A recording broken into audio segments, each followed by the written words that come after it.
"Here are some treasures that you let fall," said Aragorn. "You'll be glad to have them back." He loosened his belt from under his cloak and took from it the 2 sheathed knives. "Well," said Merry, "I never expected to see those again. I marked a few orcs with mine, but Ugluk took them from us." "And here also is your brooch, Pippin," said Aragorn.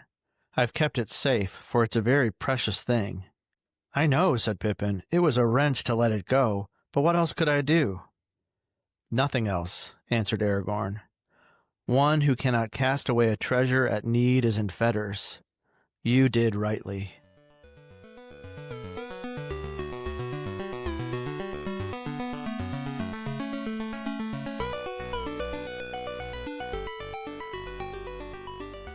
Welcome to the Wayward Wizards podcast. This week we are reading Book 3, Chapter 9, Flotsam and Jetsam. My name is Zach. My name's Logan. We got ourselves another in-betweener here this week, Logan. 15 pages, just another transition, a little short chapter. Yeah, it's like a Greek chorus chapter. Yeah, you said that about Helm's Deep. There was like a section where you said it was like a Greek chorus when they're kind of like recounting something that has just happened kind of off the page. Mm-hmm. A character is kind of like recounting it and telling the story that way.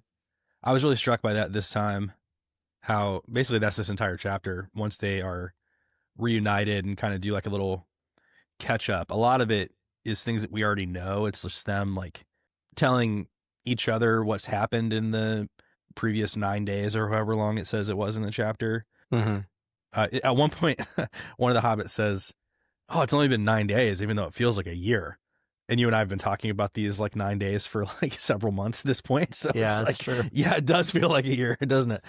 But yeah, it's just an interesting way of presenting the action. I think it's so counter to like modern storytelling. I mean, basically, I'd forgotten that we get the beginning of the marching of the Ents, but then it just cuts to the other set of characters, and we don't actually see the downfall of Isengard from like a narrator telling us what's happening in the moment. Yeah, Merry and Pippin become the narrator, right? It's almost like that, like whatever, like cinematic technology didn't exist yet or something. Yeah. Like maybe Tolkien wouldn't have thought to like have like concurrent scenes happening, Yeah. like in different places. But my sense is that more chronological storytelling. Yeah. And then if you want to tell something that happened at the same time, somebody has to relate it, to another character. It's probably came first. I like this chapter better than the last one, I think. Mm-hmm. Just because we get the Hobbit personalities, the Hobbit voice. Yeah, I think that's part of why, is because I really love hearing from Merry and Pippin, and in particular, and they're so, kind of lighthearted, even when they're telling about this. Sort of like almost like a natural disaster happens to Isengard. You know what I mean? Yeah. It's like a cataclysm, but they're still kind of like, even though like, they said that they had to like lay down and cover their ears through part of it, they're still sort of, they almost drown at one point. Like Treebeard says like, "Hey, don't get yourself caught like in any of these tunnels, because you might die." And then they're like, "Yeah, we almost died. Like the water rose up and we had to like climb through the rubble and we barely made it out as a tight squeeze." But they just kind of bop along, they were so lighthearted. And so I really love that. And I love I got really emotional actually when they talk about Gandalf showing up, and I don't know, it's enjoyable in a way. I love the way that the hobbits take on kind of this almost like faux courtly tone. Like when they're talking about like the food that they've procured, the provender, they're like, we hope that this suffices for you, lords. They have this like kind of like, you can tell it's not their normal voice, but it's also just like so much their personality. And it's like Treebeard asks them to greet the train that's coming up because he doesn't know how to talk to kings. They've been given this task of like speaking in a courtly tone.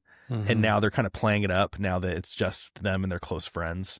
But they're kind of still keeping up that that role, which I just Right. thought it was really hilarious to see. Yeah, I love that, and I love that Treebeard says, "You probably know something about how to talk to kings," and then he kind of says, like, "I've met a few, kings, but I never like bothered to like learn their names even." So Treebeard.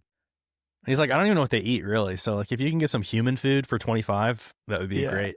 Yeah, exactly. Oh, I love it. I don't know. It's sort of a fun chapter, I think. I think so. I mean, I texted you yesterday that I kind of didn't like it. I mean, to me, it's just this chapter and last, I feel like could have been just a much shorter, dialogue. It could even just be like, and then they told each other everything that had happened from their point of view, and then they rejoiced and ate food. But it's got that slower tone. Tolkien always talked about how his favorite thing about writing this was the Hobbit speech, like the Hobbit interactions, the way that the Hobbits interacted with each other. He called it hobbitry. A lot of his readers, including C.S. Lewis, were always encouraging him to cut a lot of that and just kind of move the story forward.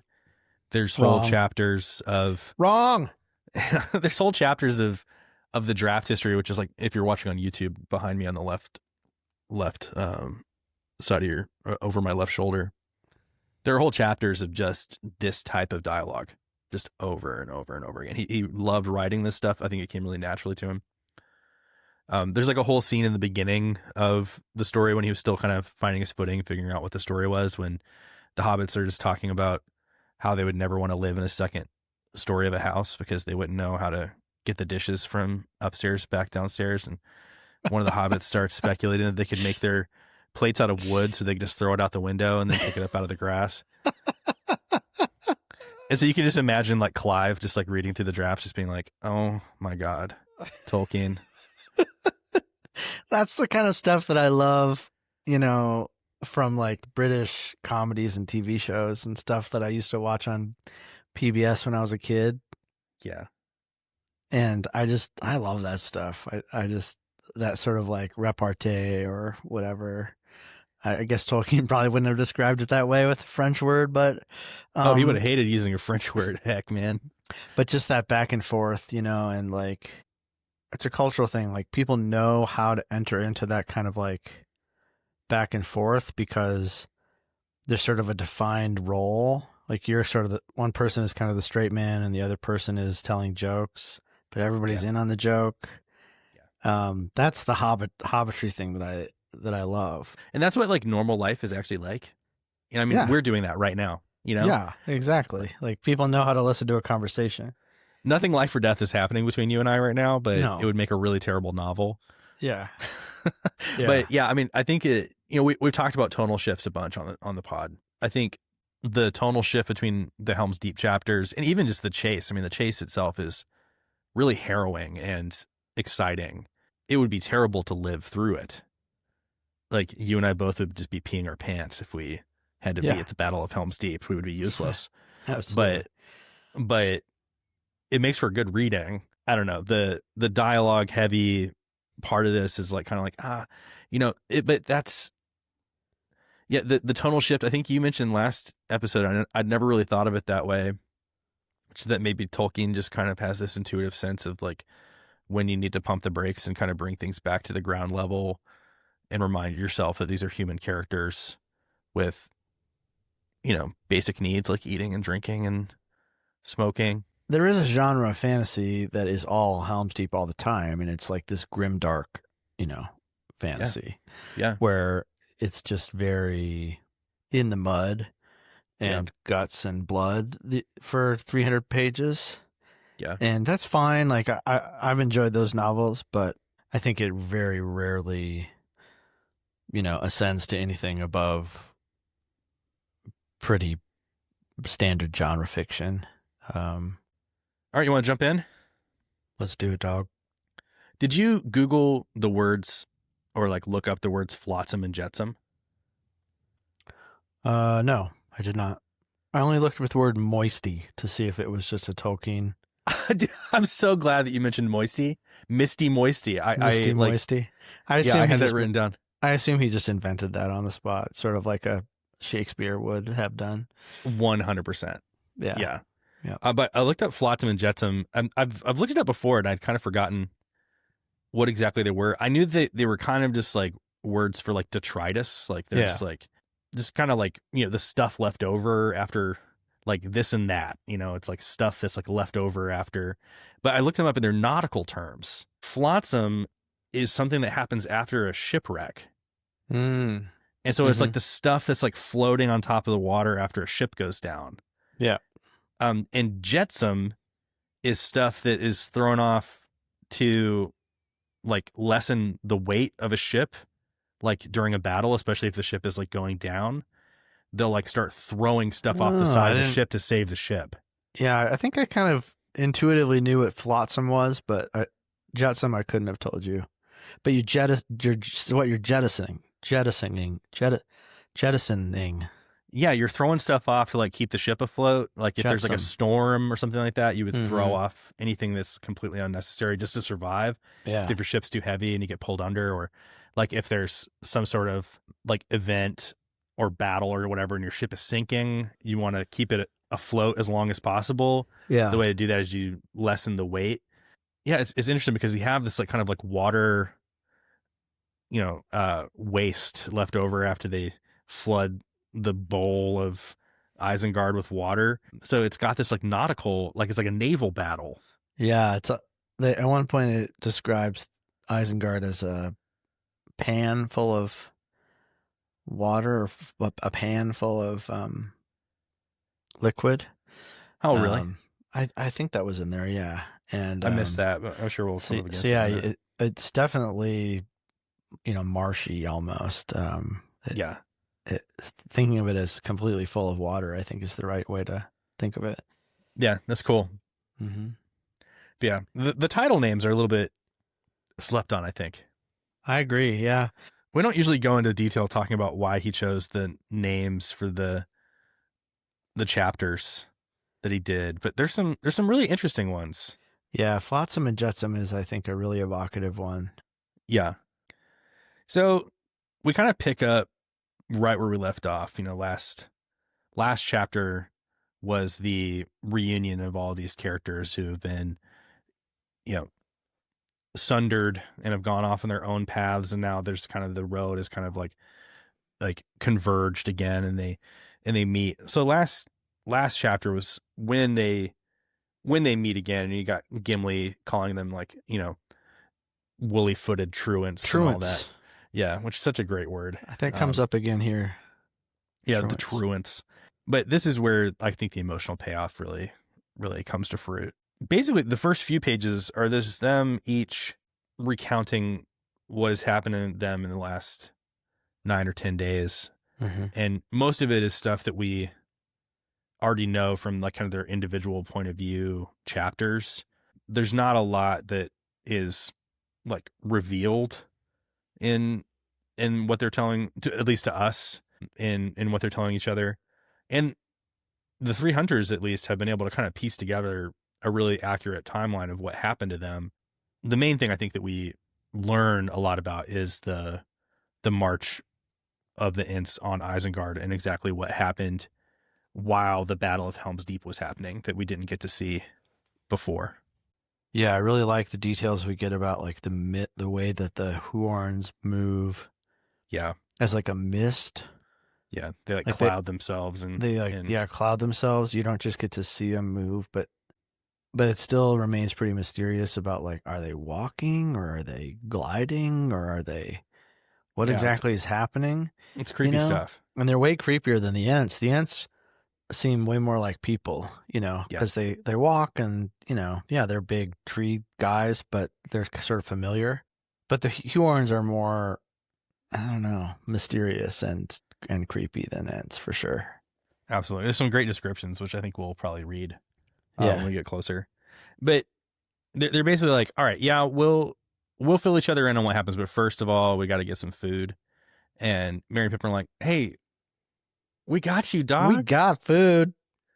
Like, not only do we have food, but the Ents said to get food for 25 people, but they didn't mention anything about drink. So yeah, we got beer and wine. And tobacco. Which that's right, yeah. Tobacco. They used the word tobacco. I think this is the first time that I've seen the word tobacco used in Lord of the Rings. Usually they call it pipeweed. Oh, I didn't notice that. It says that Merry produced a small leather bag full of tobacco. Wow, interesting. I think it's referred to as tobacco in The Hobbit, but not in Lord of the Rings because it was kind of his way of making it something that's supposed to be like indigenous to Europe, even though in actual history it was something that was made in North America. Yeah, it's one of the few things that, along with, I guess, potatoes, but it's not many things that Tolkien kind of imports, from the New World, so to speak. But to use the word tobacco, I wonder if he just really wanted to underline that this is tobacco. Maybe. I think I think it's a pretty good guess. It seems strange that he wouldn't just, keep it as pipeweed. Yeah. There are definitely several anachronisms that find their way into this text, which is, it's supposed to be like a few thousand years ago, but the hobbits have like, clocks on their mantelpieces. Waistcoats. And they have, handkerchiefs and, so there's definitely like little anachronisms. Like I think is it in the first chapter that says that something made the noise like a freight train, so there's like little things like this where it's like, all right, if this is supposed to be written by the hobbits, then, these are words that they couldn't have used or wouldn't have used. But tobacco is an interesting one. But they provide their guests with provender. And here's what I mean earlier when I talked about how they have kind of this courtly, like almost like ironic courtly tone. Mm-hmm. They go, "And you need not turn up your nose at the provender, Master Gimli," said Merry. "This is not orc stuff, but man food, as Treebeard calls it. Will you have wine or beer? There's a barrel inside there, very passable. And this is first-rate salted pork. Or I can cut you some rashers of bacon and broil them if you like. I am sorry there is no green stuff. The deliveries have been rather interrupted in the last few days. I cannot offer you anything to follow but butter and honey for your bread. Are you content?" "Indeed, yes," said Gimli. "The score is much reduced." So before he was just like, "Hey, like you owe us because we've been chasing after your furry little feet for the last, few days, and all we've had in reward was exhaustion and hunger and battle and a sore head." Yeah. And so I love their give and take. Yeah, I like that the hunters are sort of playing at being a little put out. Yeah. It's like you've been bad hosts. Even though they're like all relieved and I think thrilled to see each other. 100%. But they still have that. And that's kind of I think that's a little bit of hobbitry on the part of, even like Gimli and Legolas too. They're playing into it. Aragorn's a little bit less, he's just more staid. Yeah. But Gimli and Legolas certainly, are almost like, it's like they're cousins or brothers or something with the hobbits. You said that Aragorn is a little more staid, but he's not speaking in the these and thous that he was in the last couple chapters. That's true. And he's back to Strider mode. Yeah. Merry or Pippin sort of recognize him as Strider when he leans back and smokes his pipe. They're like, "Oh, it's Strider." And he's like, "Yeah, indeed." "Hey, baby, it's like we're back in the Prancing Pony." And he says something like, "Actually, I'm all these things. I belong to you, and I belong to being Strider, and I belong to the North, and I belong to Gondor. I'm both Strider and Dunedain," he says. And again, I think that shows that Aragorn is just not just a flat character. He's as complicated as anybody in the book. So, but Merry and Pippin, they're like, we had they just kind of allude to the fact that they didn't eat very well and weren't treated very well under the orcs. Mm-hmm. And Aragorn says, "It does not seem to have done you any harm. Indeed, you look in the bloom of health." And then Gimli says, "Why, your hair is twice as thick and curly as when we parted, and I would swear that you have both grown somewhat, if that is possible for hobbits of your age." So that's the power that Ent drop, baby. Does Gimli talk about other people's hair more than other characters? or am I just He notices those things, doesn't he? Am I just projecting that into the text? I'm not sure. Yeah, I really like this part where they've physically grown because they've been drinking the Ent drink, and Legolas puts together that the reason they actually have grown because, he's like, we sing songs about this, like famous Ent draught. But it's funny that Legolas can because Legolas has never seen an Ent. He's kind of shocked at some point. He's sort of like, "Oh, like for real, Ents. Yeah. And He's like, I've never walked through those forests. Yeah. right, but it's kind of cool that Legolas is like putting together. He's like, oh, all those myths were true. Yeah. They weren't just songs. They're based on something true, which we've talked about that as part of the thesis, or the the working idea of Lord of the Rings for Tolkien. Every time I see it, I kind of mark it and put in breaking next to it in my margins. Yeah, I like that. It's like the movement of myth from story into a memory of things that were, like something that's a vehicle for truth. Whenever characters are like, oh, I thought that was just a legend, a wise character is like, oh, well, the old wives' tales that you're talking about, guess what? Old wives have wisdom. I really like the way you put that. In breaking is really a descriptive way to talk about. It's like something moving from myth into reality. It just sort of like interrupts your expectations, right? That like, this is just a story. It's like, no, it's not just a story. Yeah, there's no such thing as just a story. And I think that was part of Tolkien's like academic project of his life. Let's get back to the tobacco though, because there's a couple things going on here. One, I think it's there's some really clever like characterization going on here. Like Merry produces the tobacco, but Gimli's like, don't have a pipe. Lost it back in Moria or someplace. But then Pippin's like, half a moment. And he starts patting around his, doing the like checking for his car keys thing. And he's like, I knew I had this. He pulls out like an envelope, and in the envelope is like a spare pipe. Yeah. He says it's more precious to him than rings. Oh, great. And he goes, it's unused. I've carried it a long way, though I don't know why. I never really expected to find any pipe weed on the journey when my own ran out, but now it comes in useful after all. And then he goes, does that settle the score between us? And Gimli's like, settle it, most noble hobbit, it leaves me deep in your debt. So Gimli's carrying around the Book of Mirazabul all over creation. Aragorn's carrying around a couple extra knives, like just in case he meets the hobbits. And that broken sword for so long too, right? Yeah, it's just like what you carry on your journey. It's such a clever way of like communicating like who a person is. And so I think there's some really subtle like characterization going on here that just paints a picture of who these guys are. And over time, they've become like real people in our minds. And I think that's part of why is because of this really clever work that's going on. But the other thing that the tobacco is doing is it sets up the fact that Saruman has been trading in the north. Yeah. And his presence there is insidious, and it shows that he has been doing his dirty work in the Shire, which really sets up the Scouring of the Shire chapter at the very end of the book.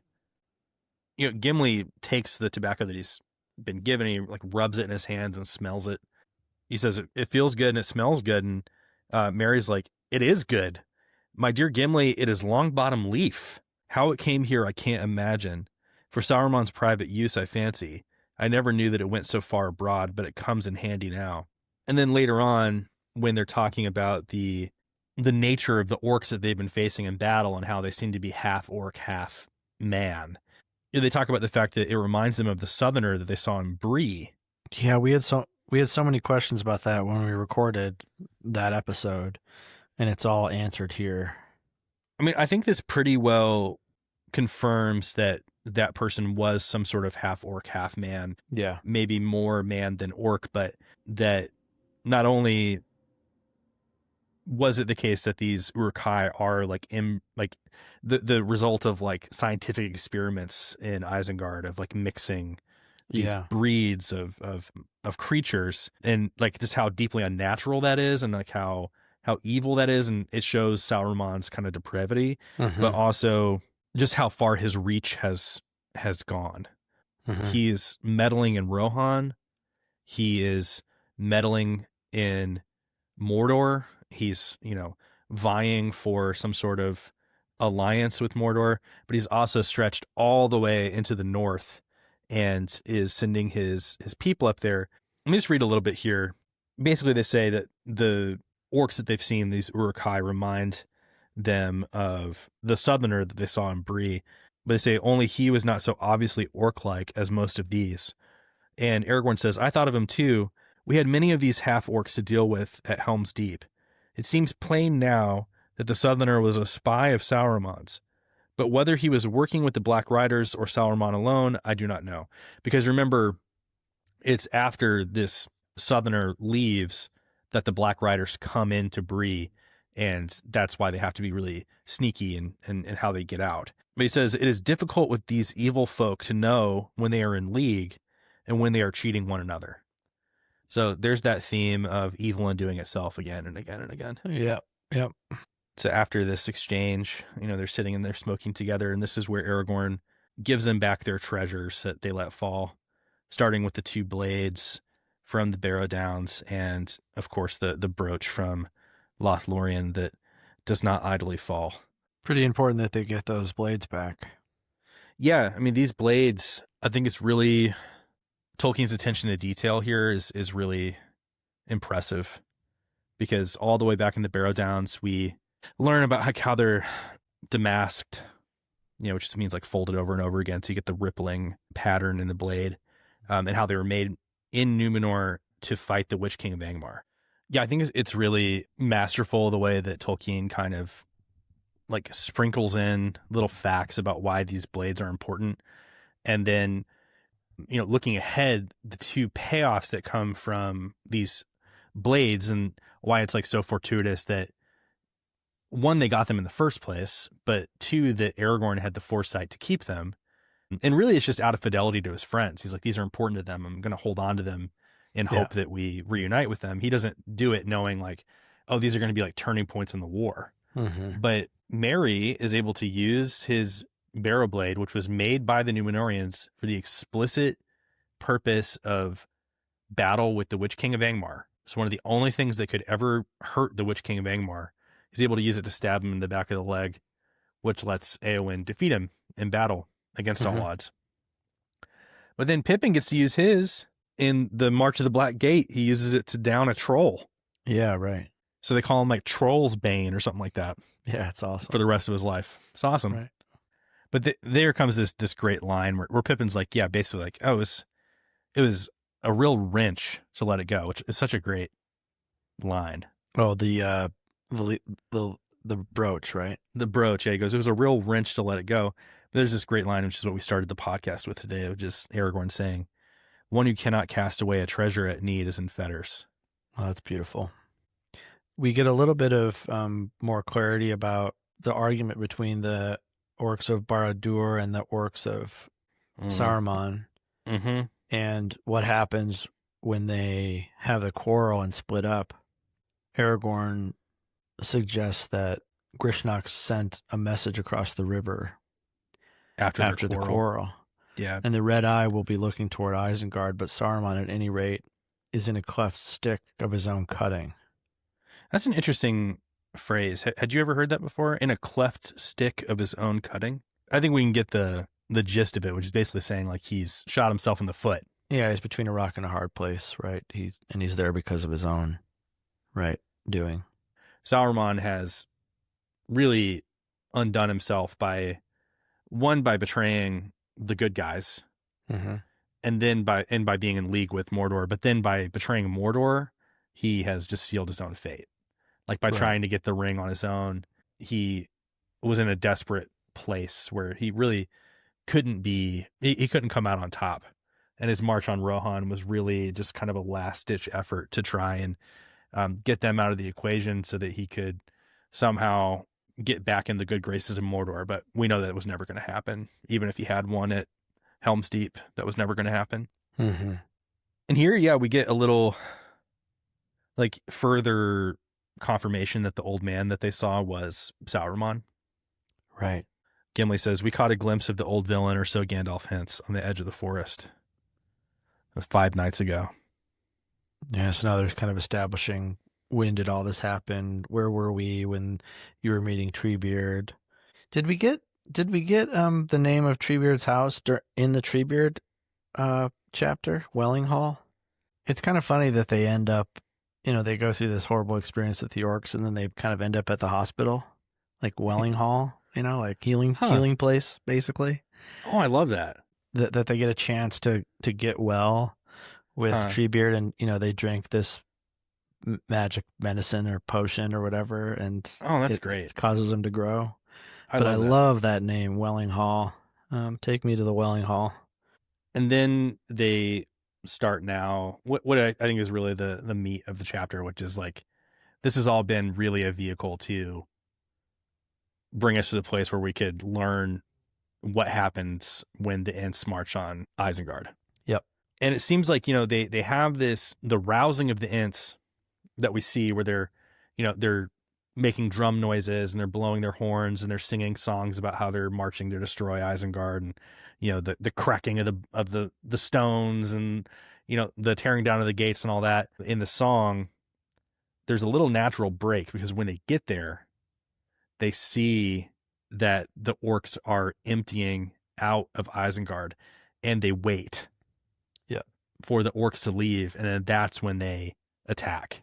Right. And the description of the attack is so cool. It is cool. I think the power of the Ents goes way beyond kind of what we would expect. Yeah. I mean, it describes how they're just ripping and tearing, and, really the orcs just stand no chance. It would take many axe blows to bring down an Ent. And if you strike it once, you're not going to get a chance to strike it again, because if you get punched by an Ent, that the force of that punch could, crumple steel. It's just really beautifully described. But one thing that I put here, though, this is a question that I had, and I do think we should go back in a second and kind of talk about the description of the Huorns that we get. Mm-hmm. But Merry is like describing the destruction of Isengard. He goes, as soon as Saruman had sent off all his army, our turn came. Treebeard put us down and went up to the gates and began hammering on the doors, calling for Saruman. There was no answer except arrows and stones from the walls.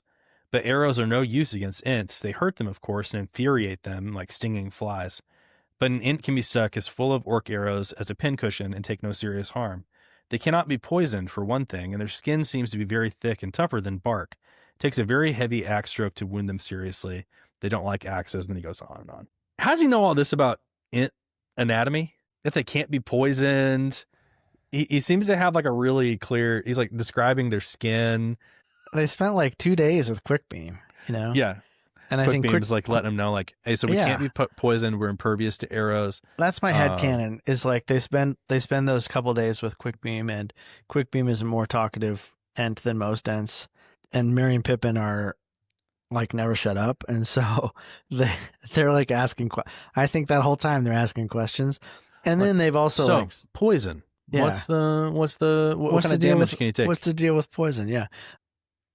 Then they're like part of this battle, and even though it says that the men and the orcs that are still there kind of just like wig out and leave, they've seen some arrows get shot, and maybe have seen somebody with an axe, try to take it to one of these guys, and it maybe even Treebeard himself, and it just doesn't work out. But yeah, they just get hurled to the air 60 feet or whatever. Yeah, right, exactly.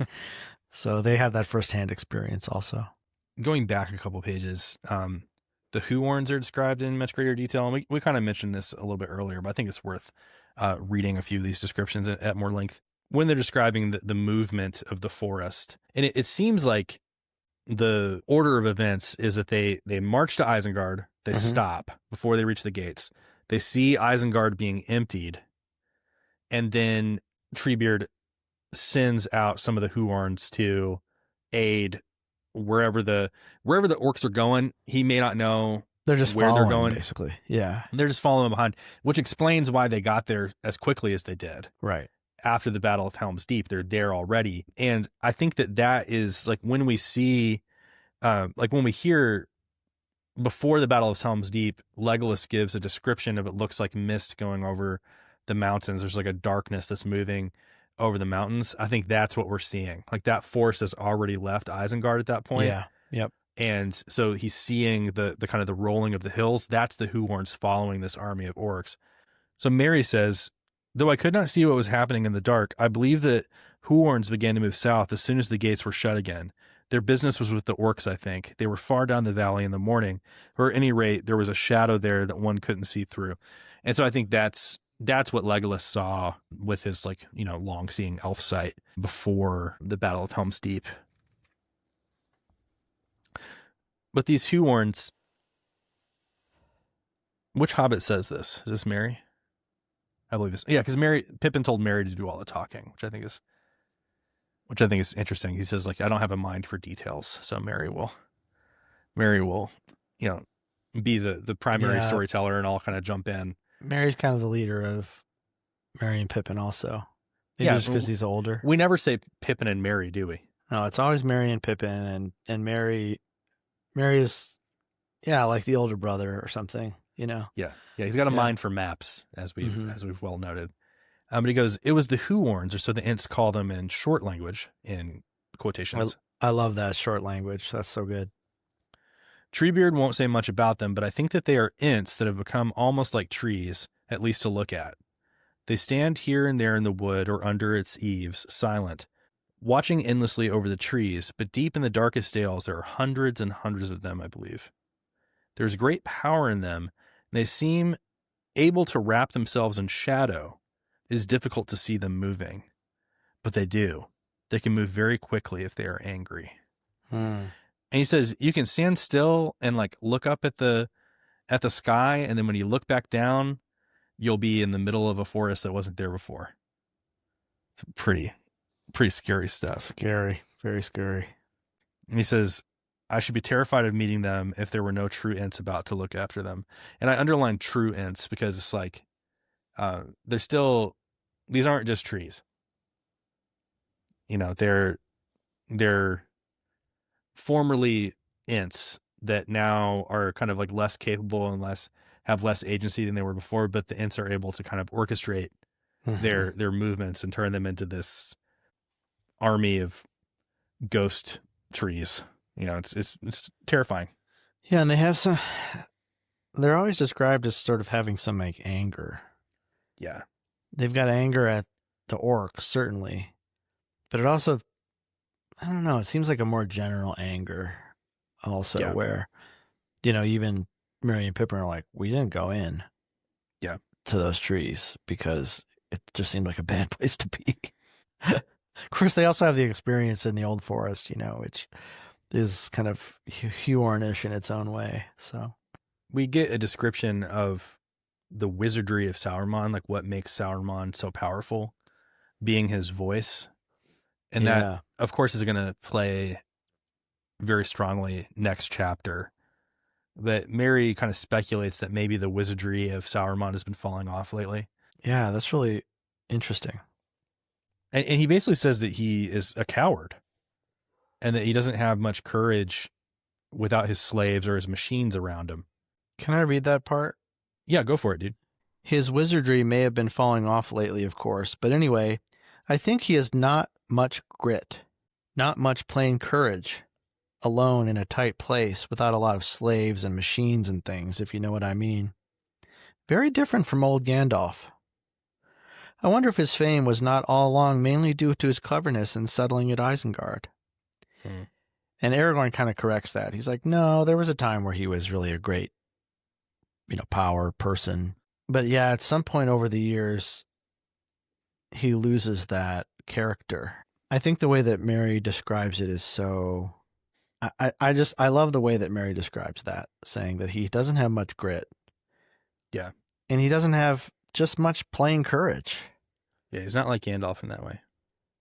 But he's also not like anyone in the company in that way. Merry and Pippin have 10 times as much courage as Saruman does at this point.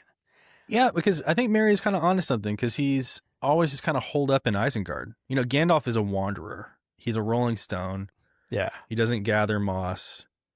Saruman has started to gather moss. You know, he's relying too much on his defensive position in this place of power and strength.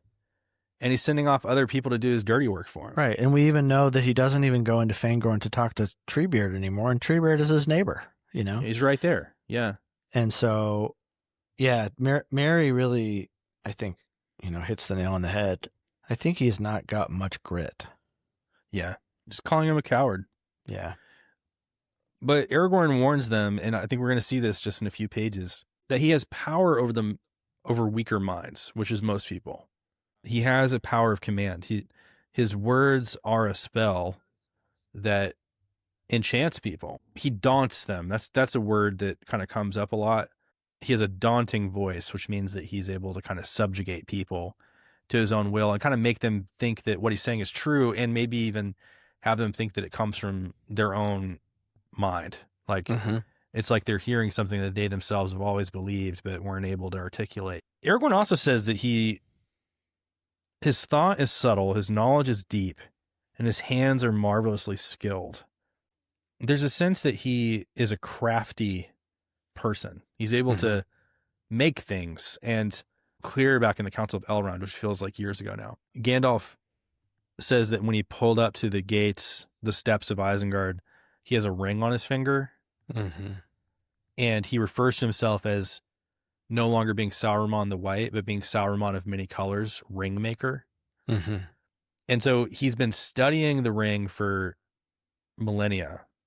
He's been looking for it actively. We find out in the Unfinished Tales that he had found the body of Isildur in the river where he had been shot, exhumed his body, and tried to find the ring that way, and that he had crafted his own ring, sort of in mimicking the power of Sauron to create a ring of power. And it goes right along with what Treebeard said about him. He's trying to become a power. He's trying to become one of the Valar. He's trying to become stronger than his station or his natural place. He's getting too big for his britches. Yeah.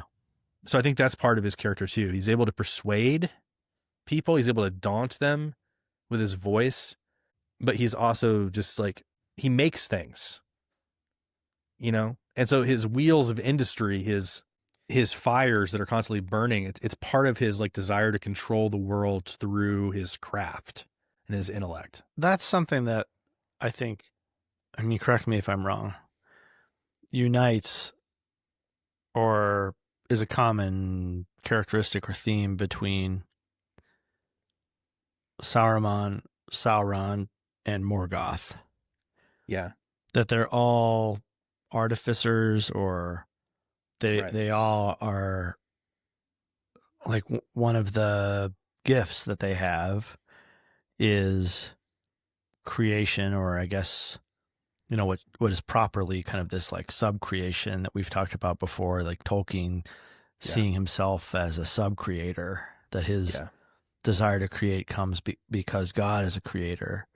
Yeah. But for Morgoth and Sauron and Saruman, that gift, that goodness, that characteristic that they have gets placed above all else, right? Yeah. And becomes a way, instead of being in that sort of stratus as a sub-creator, becomes the sort of highest good for each one of those characters. And then they use that ability to dominate and to gather more power to themselves.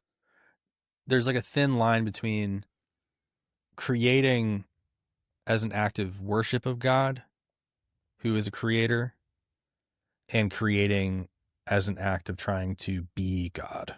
Yeah, the act of ego, or Two of the people that you just mentioned, both Saruman and Sauron, back in Valinor, before they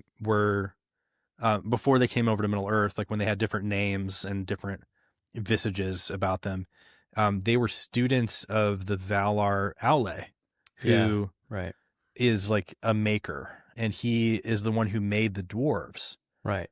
And there's this great myth in Tolkien's Legendarium that Aule made the dwarves in secret, and God, Eru, comes and sees these, little guys that the Aule has made, but they're like automatons. They can't exist outside of his will. They don't have a will of their own. They don't have personalities. They don't have souls. And Eru is like, hey, why'd you do this? You know, like this wasn't part of the plan. You know, these weren't like what basically like what I laid out or what we discussed, what we made together in the song of creation. And Allie's like, I just wanted to be like you, Dad. You know, like I wanted to be a maker like you. I wanted to be a creator. And in his like fidelity to God, he raises his hammer and he's going to smash these things that he made. But when he goes to do it, the dwarves lift their hands above their faces and they cower in fear. And he realizes that they now have like personalities. And Eru's like, son, you know, I'm really proud of you. You did a good job. I'm really proud of this, like, you know, soapbox derby car that you made. And I've decided that I'm going to make these like little guys like real. Right. And they're going to go to sleep for a while. But like once my children wake up, I'll let them wake up and let them have their own souls, essentially. So they're almost like God's adopted children, the dwarves. Moving ahead, we find out for sure that the reason why the river Isen was emptied when the King's Company crossed last chapter is because the Ents had diverted it and dammed it and, you know, basically moved it into Isengard and flooded these like kind of subterranean workshops and bellows and, you know, turning wheels and, you know, God knows, breeding grounds, whatever. They've now just been like flushed out by the power of the river. And I think this theme just kind of goes back to what we were talking about before, which is that the marching of the Ents is really like the triumph of nature over industry that usually takes place over hundreds of years. You know, nature will come behind us and clean us out over the course of like a long time, but it's almost like a sped up, catalyzed version of that. Yeah. What's more powerful than roots and water, you know, over time, nothing. There's a great German proverb, which is the constant dripping of water will break the stone. And I think that this is just a sped up version of that. It cleans, it cracks, it resets the score over time. Yeah. Yeah. The hobbits recount the return of Gandalf. And it's so Gandalf. You know, they think that he is dead. They have no idea of his, you know, his return. And they're just, you know, kind of sitting in the detritus of this battle among the Flotsam and the Jetsam. And who comes up but Gandalf?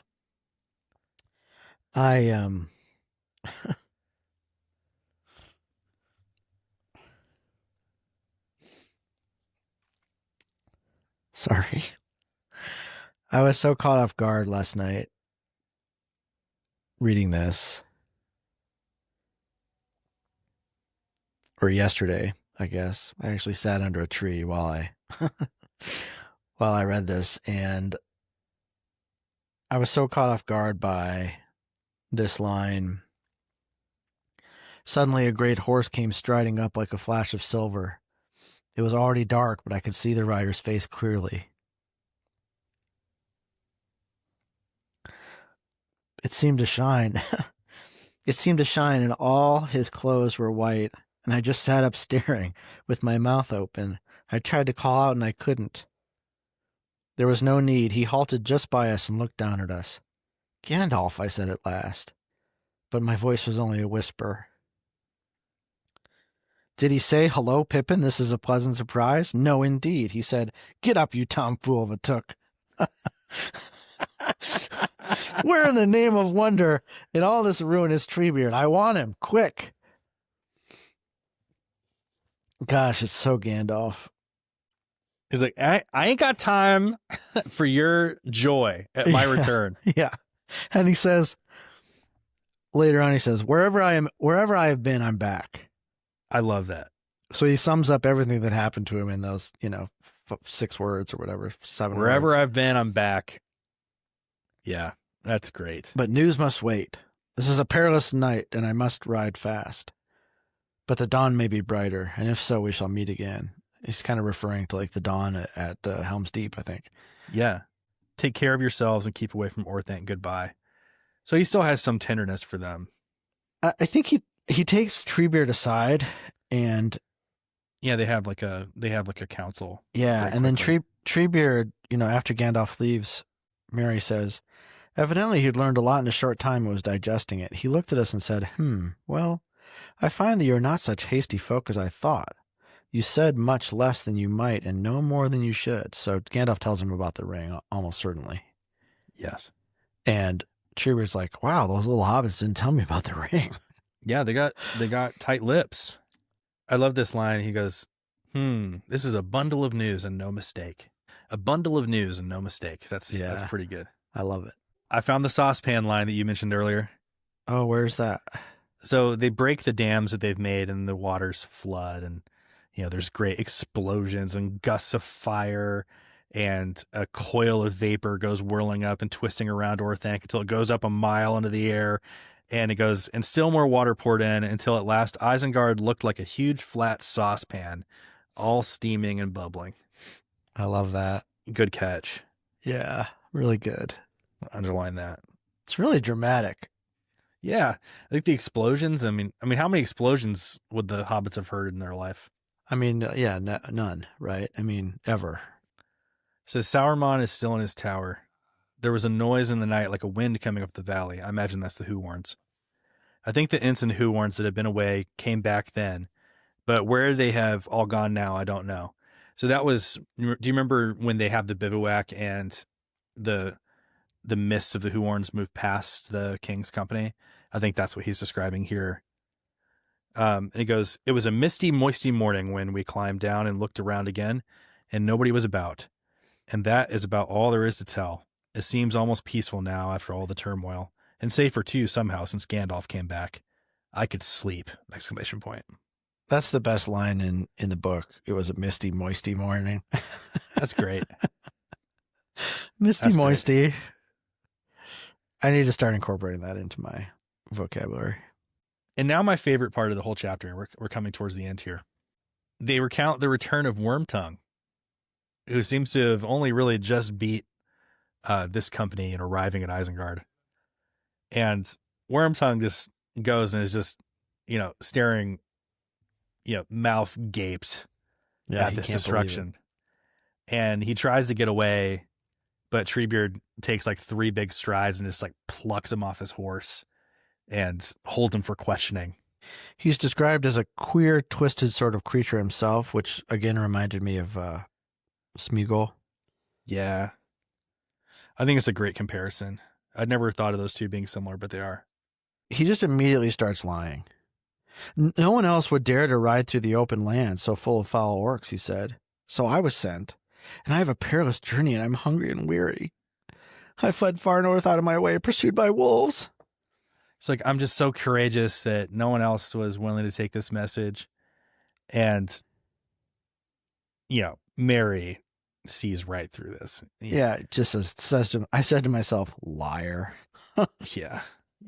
But Treebeard's having out of it. He's like, I was expecting you, Master Wormtongue. He knows his name. Mm-hmm.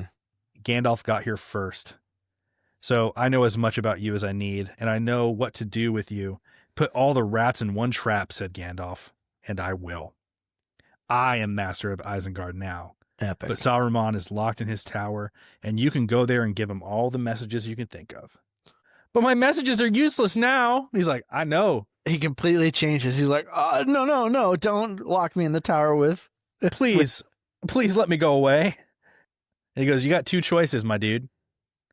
Either you sit here with us and you wait for Gandalf to arrive, which is going to happen pretty quick, or you can swim across this Flotsam and Jetsam and go back to your master. Which will you have? And it kind of continues that choice that Theoden gives Wormtongue. Yeah, stay with me and help, or you can either stay with me or you can leave. And then here again, it's kind of like, your choice is going to be your own downfall. Yeah. Like, you are judging yourself by your own actions. Yeah. We don't need to judge you. You can show us. It's not Theoden. It's not Gandalf. But he always chooses the wrong thing every single time. Yeah. I love this line where Treebeard says, "You know the way," and Wormtongue's like, "Well, how am I going to get over there? I can't swim." Yeah. And Treebeard's like, "Well, the water isn't deep. It's dirty, but that won't harm you, Master Wormtongue, because You're dirty enough. you're dirty enough already. You already look like in terrible shape." Right, you can't get any dirtier than you are, so." Treebeard tells Merry and Pippin to prepare for the people who are coming. He goes, "I will ask you two lads to keep a watch at the gate for the folk that are coming. There will be the Lord of the Fields of Rohan, mark you. You must welcome him as well you know how. His men have fought a great fight with the orcs. Maybe you know the right fashion of men's words for such a lord better than Ents." He goes, and you mentioned this earlier, "There have been many lords in the green fields in my time, and I have never learned their speech or their names. They will be wanting man food, and you know all about that, I guess. So find what you think is fit for a king to eat if you can." You know all about that, I guess. I forgot to mention that Merry and Pippin have already eaten, and then they serve their friends, Legolas, Aragorn, and Gimli. And they start eating again. And then they sit down and eat again.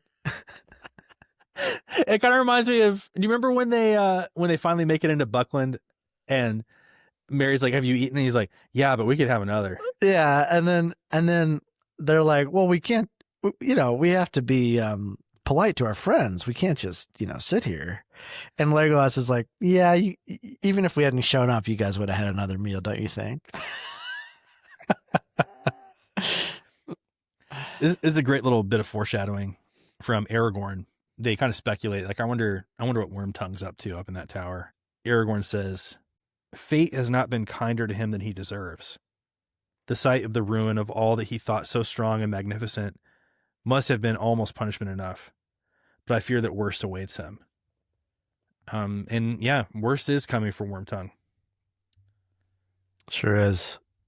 I don't think we should spoil what happens to Wormtongue and why. That'll be well covered. But we'll get there. And the chapter ends with one more little bit of foreshadowing about the fact that Saruman has been meddling in the Shire. Gimli says, "We understand it all perfectly now," but Aragorn says, "All except one thing. Leaf from the south farthing in Isengard. The more I consider it, the more curious I find it. Neither goods nor folk have passed that way for many a long year, not openly. Saruman had secret dealings with someone in the Shire, I guess. Wormtongues may be found in other houses than King Theoden's." And that's how the chapter ends. Thank you so much for reading along with us this week. Next week, we will pick right back up with Book 3, Chapter 10, The Voice of Saruman, when we meet Saruman for the very first time in person, if you can possibly believe it. Yeah. 576 pages into my edition, we finally are in the same place as Saruman. We get to hear his voice. If you enjoyed the podcast, share it with a Lord of the Rings fan in your life. Be sure and subscribe on Apple Podcasts, Spotify, or wherever you get your podcast. You can see our faces on YouTube if you want to follow our YouTube channel. We would very much appreciate that. And we especially love it when you write comments on our YouTube videos. If you have something you'd like to share with us, you can email us at info@waywardwizards.com and go to waywardwizards.com for more info. And until next time, have a misty, moisty morning. We'll see you next week. Bye.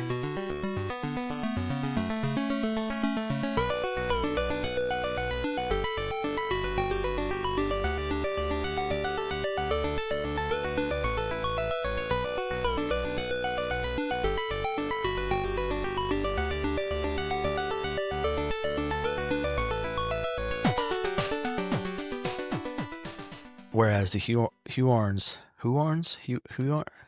Sure. who the treemen,